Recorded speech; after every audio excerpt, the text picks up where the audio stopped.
Hey, Major General Joe Hartman, I command the Cyber National Mission Force at Fort Meade. I know many of you heard my boss, General Nakasone, speak earlier today.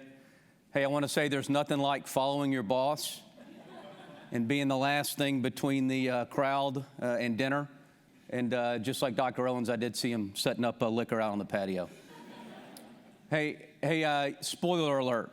When the conference is over and when you're back at home kind of reflecting on what you heard here today, you're going to sit and wonder if Major General Hartman's presentation was as good as General Nakasone's, and the answer is no. Okay, and so if we can just go ahead and get that settled, we can move on with it. Hey, I've been in the Army for 33 years. I was an infantry platoon leader, leading paratroopers in Operation Desert Storm. I was a career intel officer after that for 20 years, mostly in airborne infantry or special operations units. And for about the last decade, I've been in the cyber force. As an intel officer, really post 9/11, my job was to hunt terrorists and support organizations that were targeting them. As a cyber officer, my job is to hunt malicious cyber actors that threaten the United States of America. I'll tell you, there's a lot of similarities in those jobs, and the things that I learned as an intel officer, I think have served me very, very well. The force that I command today is about 2,000 joint service members, so we're about an equal number of Army, Navy, and Air Force. We have a smaller contingent of Marines, we have a few Coasties, and we have a few Guardians as well. We are also the benefactors of civilians from the Defense Intelligence Agency, civilians from across the services, and civilians from the National Security Agency. And the synergy that we create by bringing all of those talented people together is pretty significant. Hey, I'm often asked what it's like being a cyber officer in the Army or in the Joint Force. I often respond with, have you seen the movie Men in Black? And yes, I get laughed at, and yes, people look at me like you're looking at me now, but stay with me. Hey, there's a quote from Men in Black from the character Agent K, played by Tommy Lee Jones. He's talking to Will Smith's character to try and get him to calm down a little bit. And the quote goes something like this: there's always an Archillian battlecruiser, a Carillion Death Star, or an intergalactic plague that is about to end life on this miserable little planet. And the only way that people can get on with their happy lives is they don't know anything about it. I love the quote. The first part pretty accurately reflects some of the threats that we deal with.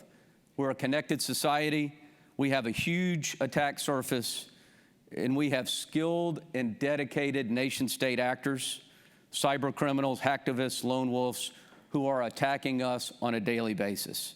The threat's real, and it's growing. But the second part of the quote can't be our response. We do know about it. We can't ignore the threat, and we have to act. Our adversaries are dangerous, but they're not 40 feet tall. We can prevent them from being successful if we make our country a harder target. When I say we, I mean all of us, everybody in this room, government, private sector, academics. We all have a part to play, from ensuring your personal computer is patched and you're not clicking on links, to producing the number of cybersecurity experts in great institutions like Vanderbilt, to the operations that we might execute in foreign space in order to make us safe. As I said a minute ago, the threat is real. Our adversaries are skilled and determined, but they're not invincible. The Russian compromise of SolarWinds and the Chinese Hafnium actors who compromised tens of thousands of Exchange servers, they got caught. That wasn't their plan. But they got caught because we worked together. Because the adversaries bet on our silos. They thought if they operated in our seams, they would be able to sit on our networks for decades. It's never good to bet against America when we work together. When FireEye noticed activity in their network, what is known as the SolarWinds compromise, they tipped it to government partners, to include Cybercom and NSA. And leveraging our combined intelligence and authorities, government experts were able to reveal the technical background of the attack and take actions to prevent it from going further. We have the tools to make America safer, to make us a more difficult target, We have asymmetric advantages that our adversaries don't. Those advantages are our partnerships, our allies, our people, our mission, and our American way of life. So let's talk about those a bit. Our first asymmetric advantage is partnerships.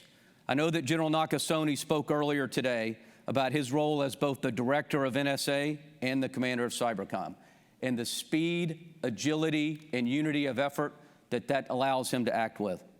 For me, as the Cyber National Mission Force commander, our partnership with NSA in organizations like Rob Joyce's Cybersecurity Directorate is the single most important relationship that we have.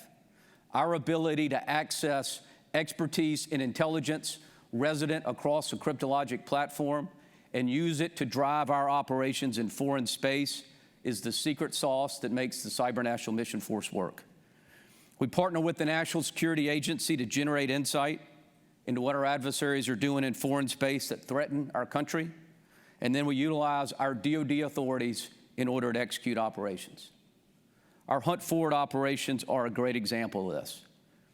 Over the last 3 years, we have executed Hunt Forward operations 28 times in 16 countries on over 50 networks to gain access to adversary activity on partner networks.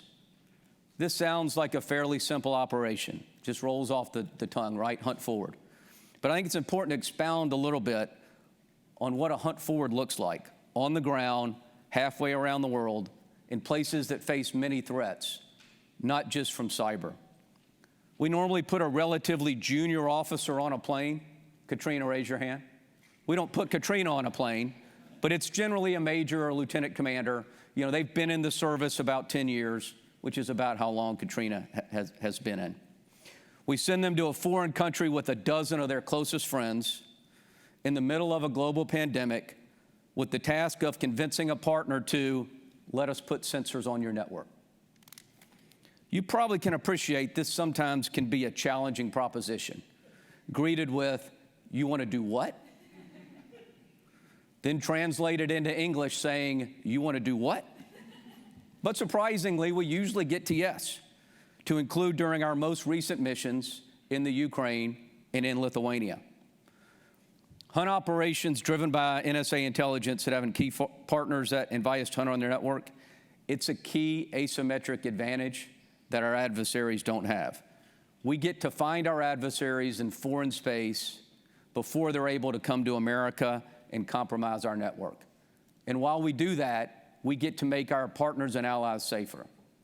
We also get to interact with key allies and partners who are on the front lines of the fight against nation-state malicious cyber activity.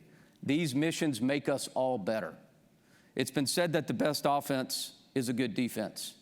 So let's talk about how we support the home team. We partner closely with DHS, CISA, and FBI to help protect the United States from foreign threats. I want to be really clear here, though. We are in a support role. As an element of the Department of Defense, we focus on the away game. But our adversaries don't respect borders. They understand our laws, and they daily try and exploit those gaps and seams. Our ability to rapidly share information with DHS and FBI ensures that when we see foreign threats with a domestic nexus, those threats are understood in real time. Likewise, if DHS or FBI identifies activities in the United States where the Cyber National Mission Force authorities might be effective, they're able to rapidly share information with us so we can disrupt those threats. We have a task force that is specifically focused on the relationship with the Department of Homeland Security and with the FBI. This task force has personnel that are embedded in the interagency on a daily basis and assists with analyzing data based on a series of agreements that allow us to support their operations while also ensuring that we comply with all appropriate laws, regulations, and policies. A good example of what this support might look like is our work against ransomware actors. I know you've heard about the ransomware topic many times today, and Colonial Pipeline specifically. When the Colonial Pipeline got hacked, we were working really, really closely with our domestic partners to gather insight, provide technical expertise where we could, and help those partners develop options in order to counter that threat. I can't overstate how impressed I have been working with both DHS and the FBI to ensure we're best prepared to meet the threats that we face and that we pursue and prosecute bad actors to the greatest extent possible. We also have private partners. We also have great partners across the private sector that we share cybersecurity threat information with under a program we call Under Advisement. Under Advisement is a group of CNMF nerds, and they wear that label as a badge of honor. They're technical experts that can actually talk to people. They sit in private chats, elite invite-only industry forums, all in full name and with full transparent attribution. If you see something in the news about a cyber incident, you can bet one of them got a call about 1 a.m. the night before and have been exchanging unclassified information with cybersecurity experts as rapidly as possible. This is an agile, voluntary, and really, really impactful organization. Not only does it help DoD defend our networks, but it enables industry partners where we're able to enrich their data with our expertise and share information back with those partners who can see and do things on their platforms and in their networks that we can't. Hey, we're the United States of America. We have the best technology companies. We run much of the world's internet. If we share information with each other, we can reduce vulnerabilities and we can stop many attacks before they ever occur. For everyone in this audience, your government really is ready, willing, and able to help. We collaborate, we share information, we address threats. If you have information about a threat to your network, it's a threat to everyone's network. Share with the appropriate federal agency and someone will do something about it. You've heard a number of different times here people talk about election security. Now, I wasn't in the job in 2018 when Ann, who talked to you, was the NSA co-lead for the Russia small group. But when I arrived at Cybercom and took command of the Cyber National Mission Force in August of 2019, my boss pulled me in his office and said, "Hey, Joe, congratulations, you're going to be the co-lead of the election security group." The election security group was built on the success of the Russia small group, and it was a partnership between Cybercom and NSA in order to counter foreign interference or foreign influence in the 2020 elections. It was really pretty amazing to me. I told you right off the bat I was an intelligence officer, and I kind of earned my spurs hunting terrorists in the post-9/11 environment. As the election security group developed, we did a series of rehearsals. The first major rehearsal was on Super Tuesday, and then the capstone event was on Election Day. And if you went in the ops center that we manned on the NSA campus on election night, with the exception of plywood, which is what we built our joint operations centers out of in Afghanistan and Iraq, for those of you that have been there, and I know some of you had, you would have thought that you were in a war zone, and you would have thought that you were executing precision strike operations against terrorists. You know, the room was filled with experts that were all in chat. That chat went from the top secret level all the way down to state and local governments being monitored by the Department of Homeland Security.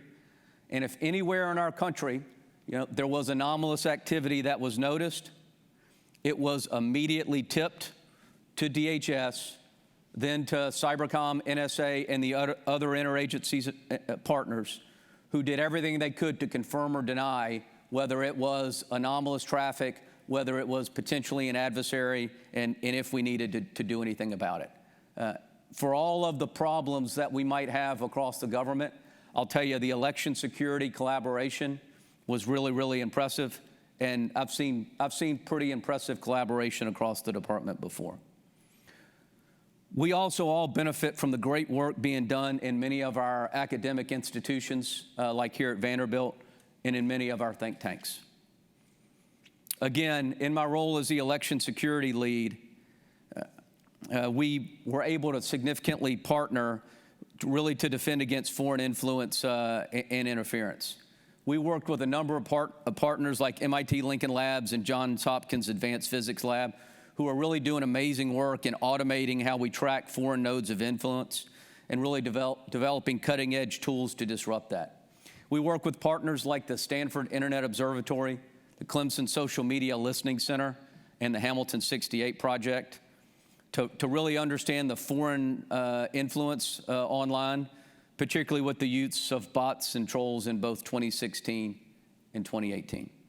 We really do recognize that much of the expertise on foreign influence threats resides in think tanks and academic environments, and that's why we partnered with them. The collaboration really made a difference in our operational success. We were able to enrich the open source research with intelligence, inform our targets, and really make better and faster decisions. And in the information environment, making faster decisions is what the game is really all about. We were able to pursue foreign actors attempting to undermine America's electoral process with the clarity and unity of effort with our other government partners like NSA, FBI, and DHS CISA. We look forward to continuing this partnership in support of the 2022 midterms and beyond. Hey, when you're an organization that's in a knife fight in cyberspace every day, it's challenging to take a step back and focus, to connect the dots, to really think about and tackle future problems, and to innovate in the technology space. But places like Vanderbilt have the time, focus, knowledge, and expertise to really study problems in a way that we often can't or simply don't have the time to. You have spectacular talent, you have incredible resources, and just a really good way of thinking about hard problems. That diverse academic thought and innovation, combined with coordinated government action, really can make our country safer. Another example of this is Augusta University and Georgia Cyber Center, where top-notch industry, academic, and government all work together on shared challenges in cyberspace. I was fortunate to be there earlier this week.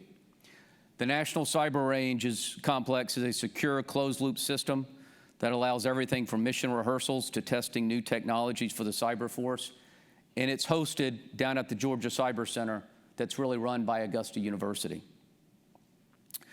Again, I told you that I work CT, maybe not as much as some in this room, but I certainly did. You remember how Navy SEALs trained on a perfect replication of bin Laden's compound before their mission? The team ran through their maneuvers repeatedly until everyone on that team knew every corner, every movement to perfection. Now imagine the same thing in cyberspace. That's similar to what we're doing with the National Cyber Range Complex. We're able to build the exact cyber environment we're going into before we execute the mission. We're able to figure out what could go wrong, and things go wrong, and make a plan for when it does. Before we go into an adversary or partner system, we've already rehearsed it to a T. But we couldn't do that without that tremendous partnership between Augusta University and the team down there in Georgia. Most recently, we used the National Cyber Range to train for hunt forward deployments before we sent our teams to networks in foreign countries they've never been on. It really does allow them to test their sensors, work with the developers to improve their tools, and sharpen their hunting tradecraft. The ability of the team to hunt on critical networks is directly related to the capabilities and training we have developed alongside academic institutions like Vanderbilt, and we hope to expand that in the future. It's not just important for our teams that are deploying to ensure that they're ready. It's also important for the relationship with the partner and our ability to, when we show up, immediately be able to get on mission and to demonstrate that we're a professional force, we're prepared, and that we're there to get after the adversary. Beyond the incredible domestic network of academia and industry, our nation is also made safer based on our international partners. I know that General Nakasone discussed that a little bit, but I would just like to talk about it in a little bit more detail. We are really committed to working with international partners, and we do everything we can to downgrade and share information with as many partners as possible. I mentioned how we deploy hunt forward teams around the world, and that's certainly one aspect of the international collaboration. But on a daily basis, we're literally sitting side by side with some of our key international partners. Like right now, if you went up to Fort Meade and went into my headquarters and into my J3, so my operations shop, and you maneuvered to the part where we're planning future operations, you would probably be a bit surprised. You would expect to see a bunch of U.S. service members or Department of Defense civilians, and you'll see some of those, but you will also see United Kingdom, Canadian, and Australian planners sitting side by side with our force, planning and executing future operations. That really is part of our greatness. Nobody has allies and partners like the United States, and our ability to share information, common threats, what threatens the United States critical infrastructure, the Defense Industrial Base, and the Department of Defense information networks, it threatens our allies as well. And that collaboration has really been significant. We see this in the Ukraine right now. Nation states like Russia and China find themselves alone, while so many like-minded countries are leveraging our collective strength to support ongoing operations in the Ukraine. This is really true and really important in cyberspace, where there are no geographic boundaries and bad actors are transnational. These partnerships are critical to defending the United States and are only going to become more important in the future. At CNMF, we really take this to heart, and we don't just actively share threat information with other countries, we train with them. Just last week, I attended a collective training event that I was invited to by one of our task forces. When I entered the facility, I was actually a little surprised as the commander because they had evidently given me bad information. And I thought they had given me bad information because when I entered the training facility, up on the podium was a Canadian non-commissioned officer. And I looked to my right, the second person I saw was a officer from the UK's Digital Defense Organization. And so, I turned to my aide and got ready to question her about why she provided me false information, which almost never happens. And then I looked at the training audience, and on one side was a national cyber protection team that we had flown in from Hawaii. And on the other side of the table was a U.S. Army National Cyber Protection Team being trained by a Canadian non-commissioned officer in order to execute a joint hunt forward operation at an undisclosed future location with our UK counterparts. So again, we're beyond information sharing. We're now training and we're executing operations together. Recently, we partnered up with the Israelis in an exercise with small teams defending their systems and infrastructure and attacking others. Not only did we experience real-world attack vectors, but we exchanged tradecraft that made both organizations better. We also routinely practice how to share information between nations. Some people think you don't need to practice that. It's just ones and zeros. How hard can it be? But sharing data and responding collectively can be harder than you think. Recently, in the largest exercise to date for Cybercom, we practiced just that, simultaneously training together across 5 time zones in more than 20 nations, from the Netherlands to Estonia. As you can imagine, it was challenging. 200 people who speak different languages, use different systems, and have different cultures. But what is really unique about cyberspace here is there's no shortage of partners, because despite all of our differences, so many nations share the same goal of an open, digital, and secure world. None of this would be possible, however, without our next asymmetric advantage, our people. I've touched often on the challenges we face as a nation, but none of those challenges are not attracting talent. And I want to be really, really clear on this point. Finding, attracting, empowering, and retaining top-notch talent is my #1 job as the commander of the Cyber National Mission Force. Absolutely critical to our ability to execute our no-fail mission of Defend the Nation. At the Cyber National Mission Force, we have great young Americans who raise their right hand in service to this country, who are in daily, direct contact with adversaries who seek to destroy and disrupt our way of life. These people are creative, they're innovative, and determined to make a difference. I'd like to give you a few examples. The first example is Rock. And yes, that is his real name. He earned his first network administrator certificates when he was 15 as a young officer.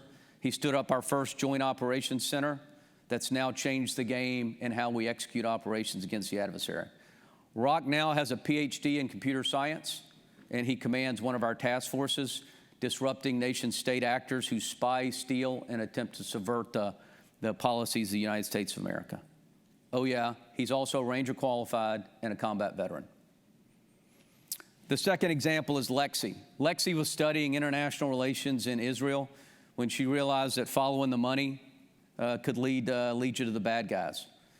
She really started out working counter-threat finance to go after terrorism, but it eventually has led her to work side by side with FBI, Treasury, and other partners hunting cryptocurrency of foreign ransomware actors who are attempting to ransom and steal from American businesses. We promoted Lexi to captain on Monday, and she's getting ready to take command of a cyber company. We're really excited about that. Next, I'd like to talk about Chaz. He's a planner. Yes, we can't execute operations without solid plans. We don't just go cyber. Chaz knows his stuff. He led the first hunt forward team in U.S. history in 2018 in defense of our elections to Montenegro, and really laid the groundwork for the dozens of hunt forward operations that have taken place since then. Jen is one of the military's best cryptographers, connecting the dots we didn't even know were there. She works in under advisement. And to remind everybody, under advisement is a group of nerds who like to be called nerds and who can actually talk to people. Jen keeps pace with some of the nations and the world's best cyber experts. Think of any cyber incident that you've seen on the news. Jen's getting a call at 2 a.m. and she's working to hack back the hackers who are threatening our country. Jen's most frequently uttered phrase, and the one that I like really from anybody more than anything else, is, "I'm on it." And I got to tell you that she is. Skylar was working at an IT help desk when he decided he didn't just want to defend networks. He wanted to use his knowledge to secure vulnerabilities and really to go after the bad guys. At nearly 30 years old, he became one of our best offensive hackers and did things that are illegal elsewhere. He's now a reservist, and we call Skylar up when we have really, really difficult problems. Unfortunately, probably more often than I would like. Hey, the last great American I want to talk about is Newton. Yes, like Isaac. We sent him to hunt Russians in response to solar winds when the Russians tried to obfuscate their code to hide in a network we were hunting on. They didn't know that Newton, as he personally told me, I like puzzles. The Russians didn't last very long in that network. Everything I've mentioned up to this point, the threats we face, the opportunities we have as a nation, the importance of partnerships domestically and internationally, and people who make all this possible, leads me to really talk about what the Cyber National Mission Force does in cyberspace. For us, it's all about the mission. This is our asymmetric advantage. We have a mission to defend our nation. It isn't something we take lightly. It's the reason we exist. Our success depends on our ability to defend against an adversary that threatens us. We're an organization in daily contact in cyberspace to help protect America. We are the military cyber force focused on national priorities. We don't just conduct enduring campaigns like election security, we also surge in crisis. From ransomware to cyber espionage to the current events going on in the Ukraine. We have teams that sit alert 24/7 that deploy globally to pursue the threat. We have a force that's always ready. When the SolarWinds incident happened, we hunted for bad actors, discovered more activity, and disrupted it. When the Colonial Pipeline was hacked, we worked alongside our domestic partners to resolve it, and we imposed cost. When we saw signs Russia was increasing its aggression towards Ukraine, we deployed our largest hunt forward team in history there. The talented people in the CMF operate across the spectrum of cyberspace. And what I mean by that is we conduct offensive, defensive, and information operations. These operations aren't siloed. Let me give you a hypothetical example of what true full-spectrum operations look like. Say we deploy a team at the request of another nation driven by intelligence and the partnerships we have with NSA and others. We observe malicious activity in their networks. We bring those insights back, we analyze the data, and we realize the malware we found is completely new, in the wild, as we say. We share it with DHS, FBI, who also helps ensure it gets to private industry. Private industry builds signatures to detect in millions of networks around the world. That's defensive cyber operations. But we don't stop there. The data we gathered now informs our targeting of the actor using that malware, and we pursue that actor from our own infrastructure to disrupt theirs. That's called offensive cyber operations.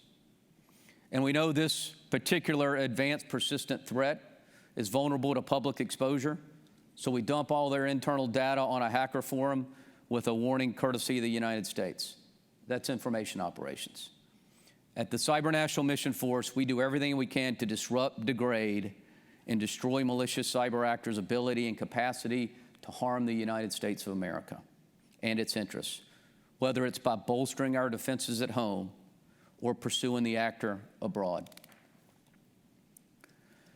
Of course, everything we do is within the authorities, laws, and international norms.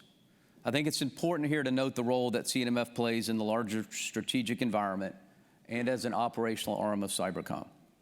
Sometimes I'm asked if persistent engagement is escalatory, if the fact that we are acting increases adversary cyber activity against us and creates some type of cyber arms race. And I know we've talked about that at length today.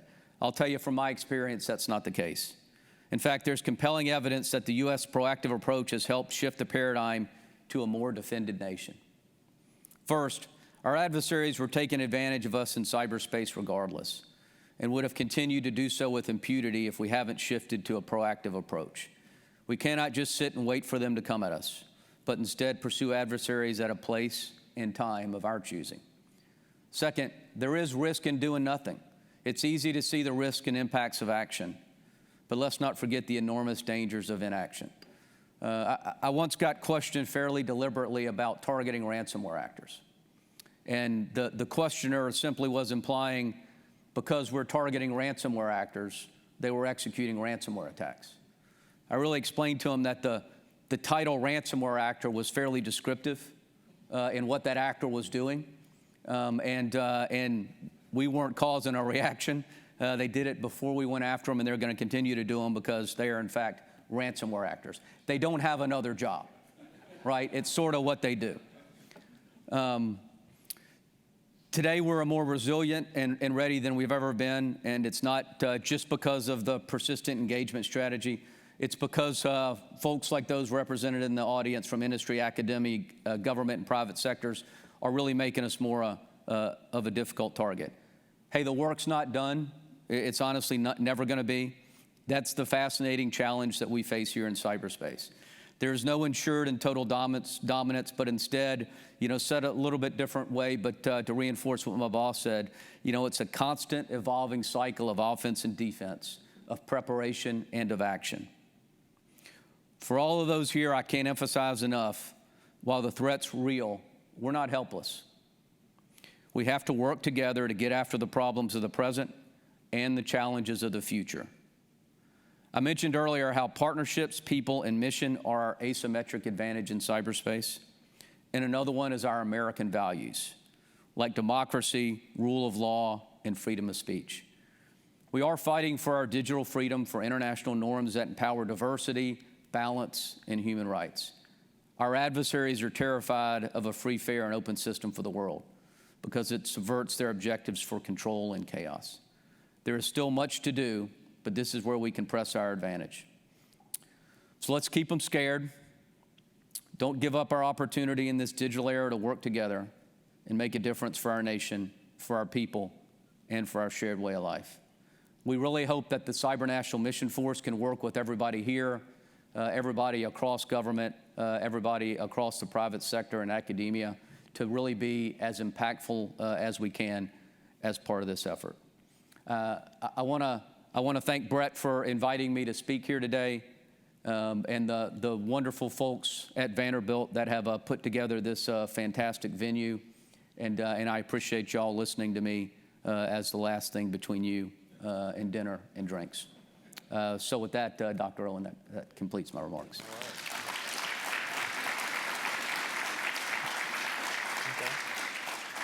Maybe I'm the last thing.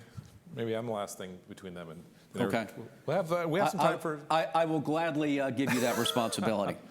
If you have any questions for the general, you can email them there. They're going to be collected and then forwarded to me. We've already gotten some. First one was, how do you join under advisement?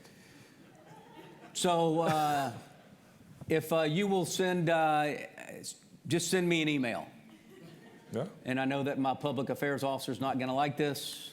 William.j.hartman.mill@mail.mil, and I'll get you linked up with the team. All right, great. Yeah, that's the right kind of audience we need here. Easy answer, though. Yeah. Question just in, how do you think about the role of Web3 and crypto in the CNMF mission? Yeah, so that is not, we partner with organizations that really work that. Crypto is not, that's not a core mission of the CNMF, and it's not something that we generally focus on. So you're sort of peripherally.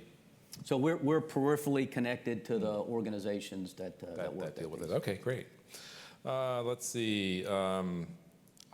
How can we apply something like a see something, say something for the internet so that skilled citizens can participate in reporting weaknesses and securing the nation's most critically exposed internet connect systems? Yeah, so when we worked elections 2020, there were a number of really good products put together by DHS CISA, who really is in the lead on the civilian side of the house, and whether it was War on Pizza, that really highlighted, hey, here's how you're a target for misinformation. For us, we really partner with DoD organizations. A good example was what we did in the 2020 elections, is we established what's known as a Cyber 9 line. And so a Cyber 9 line, while not really focused on the civilian market, was a 9 line is a process that we use in DoD in order to call in air support or request some other type of support. In this case, it was a reporting mechanism that we established with National Guard elements in all 50 states, the 3 territories, and the District of Columbia, that allowed a National Guardsman working, whether they were mobilized or not, to provide information that was relative to some type of activity going on at a local level, up to Cybercom, so then we could look and, one, immediately make sure it was shared with DHS, FBI, and others. And if, we detected some type of anomalous activity, we could do something about it. The interesting thing is, every state signed up for that, and it allowed us to do things post-election like assist with ransomware attacks and other things. So using National Guardsmen. Yep. Yeah. You've talked about many near-term activities and efforts. Can you speak to some of your long-term worries? So from a long-term standpoint, for us, it's, my biggest long-term worry is the same thing that General Nakasone highlighted. And so, it's not just about, recruiting, assessing, empowering, and retaining talent. It's about our ability to do that long-term. And I would submit to you that in the Department of Defense, we don't necessarily have the right system in order to do that. We've got a system that works really well if you're going to be an infantryman. And you're going to come in the Army and you're going to spend 20 years. But for most of our high-end cybersecurity experts, they're not going to spend 20 years in the military. Right. And so what we've got to do is really look at our business model. How do we bring in an expert? How do we train or utilize an expert? And then how do we provide them the ability to move into and out of government service? Because they're going to reach a period in their life where they want to do that. Right. and then that period is going to pass, and they're going to want to come back into the government.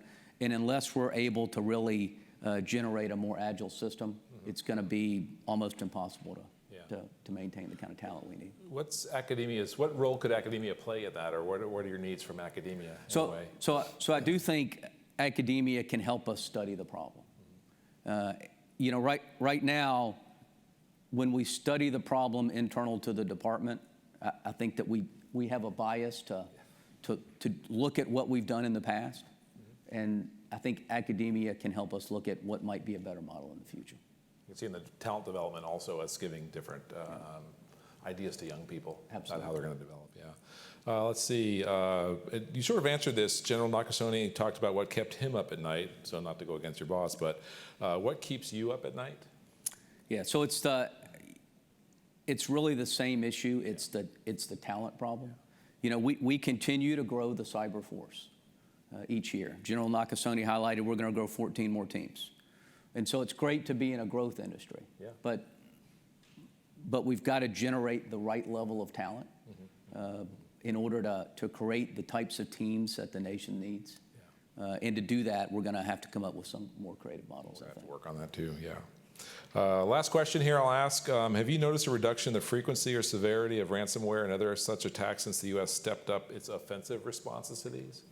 And so I don't have statistics on whether they're, you know, and you know, for us to be clear, ransomware is a problem and we're concerned about ransomware, but the part of the ransomware problem that we have is ransomware actors that threaten critical infrastructure, the defense industrial base, or the Department of Defense Information Network. You know, I think anecdotally what we have seen is there hasn't been a reduction in ransomware attacks, but it appears that there has been a reduction in ransomware attacks targeting things like Colonial Pipeline or other targets that would be linked to critical infrastructure. It's hard because you also don't have a controls situation where you can sort of compare it to what how bad it might have been. But had you not been. But you know, we have seen impact on ransomware actors, and you know they're not immune from, you know, they need all the things that any other actor needs, whether it's infrastructure, tools. They need a reputation, and you really have the ability to go after all those things and make it much more difficult. You know, I would tell you a little over a year ago, if you were a ransomware actor, you probably felt like you could execute operations with total impunity. You could become a millionaire. You could vacation anywhere in Europe you wanted to. You know, you could buy Lamborghinis and yachts and any other personal pleasure that you wanted. And it's a little bit different now. You know, you may decide you want a vacation somewhere in Europe and you might get arrested crossing the border. And so I do think that pressure matters. And our ability to work across government and the private sector in order to put that pressure on ransomware actors is really important. All right, General, thank you so much. Thank you so much. Appreciate that. Oh, very good. All right.